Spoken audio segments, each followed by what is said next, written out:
මම අද ඔයගොල්ලන්ට අරගෙන ආවේ ඒකදේශික ශාක. එහෙම නැත්නම් අපේ රටට ආවේනික වූ ශාක.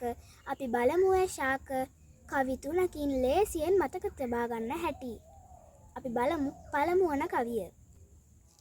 මල් මොර රන් කැටිය පිළිල දන් කැටිහා නවාවැල් මස් මොර කිරි හැඹිලිය බිහුණු කිරිල්ල කුඹුටුවැල් උඩු මිරිස්ස වෙල්ලා දිලිය රතු මිහිලිය වල් දිවුල් ඇටඹ දෙරණ ඉද්ද පපුල මදටියට කිරිඳිවැල්. අපි බලමු දෙවනි කවිය.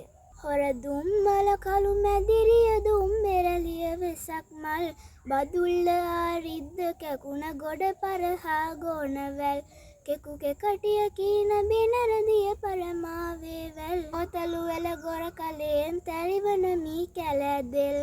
අපි බලමු අවසන් කවිය. පොල් පලාහුලන් තලා පිණි බරුහා බටලි දුනු කෙයියා බෝවිටියා හියෙන් කෙන්ද බෙරලි ගැටතුඹ කොස්නුග කූඩලු හුලං කීරි පැලනී කළුනිකරුක් මන්සෝලා අලු බෝහා ගිනීරි.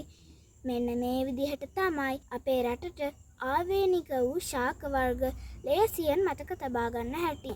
ඒ කවිය ඇතුළත් හැම වචනයකම තියෙන්නේ අපේ රටට ආවේනික වූ ශාක වර්ග.